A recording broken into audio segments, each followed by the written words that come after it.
لشکر قاچاقچیان تحت امر رژیم ایران.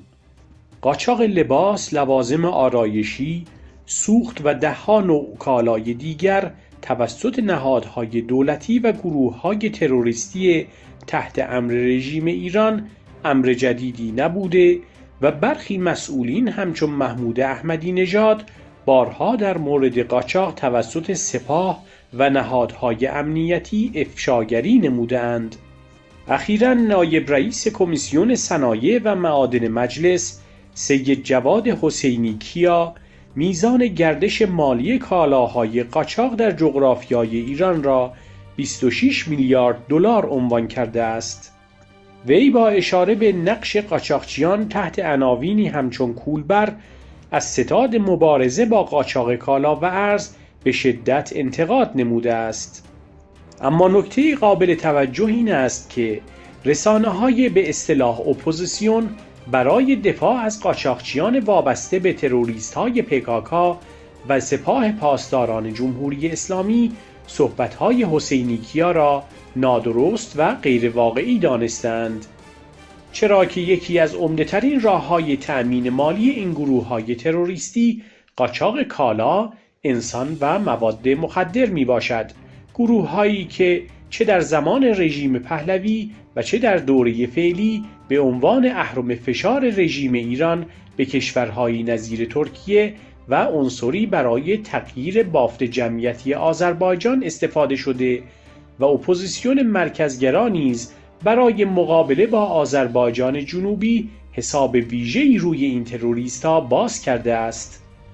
اما برای صحت این ادعا لازم است که سخنان، آمار و افشاگری‌های سایر مقامات را هم در نظر گرفت. ابوالقاسم شیرازی رئیس اتحادیه پوشاک نیز در بهمن 1400 عنوان نمود که حدود 35% از پوشاک موجود در بازار کالاهای قاچاق می باشند.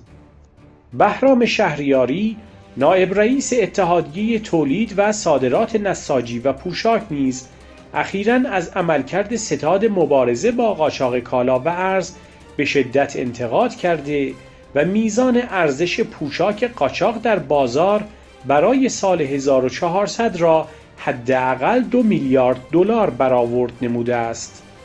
با در نظر گرفتن گردش 8 میلیارد دلاری پوشاک در سال جاری و قاچاق بودن 35% از حجم پوشاک موجود در بازار، حدود 2 میلیارد و 800 میلیون دلار پوشاک قاچاق در بازار وجود دارد. بنابراین اگر تنها نزدیک 3 میلیارد دلار پوشاک قاچاق وارد جغرافیای ایران شده باشد، عدد 26 میلیارد دلار قاچاق کالا دور از ذهن نمی باشد. این حجم از گردش مالی کالای قاچاق به تنهایی برای ویران کردن اقتصاد یک کشور کافی است.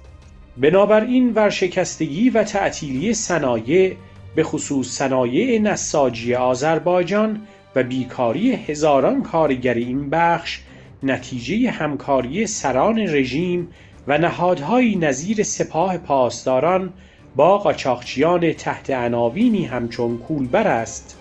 لذا عدم توسعه اقتصادی در مناطق کردنشین باعث شده تا تروریست‌ها و رژیم جمهوری اسلامی بتوانند با استفاده از موقعیت لشکر عظیمی برای قاچاق تحت عنوان کولبری برای خود فراهم آورند.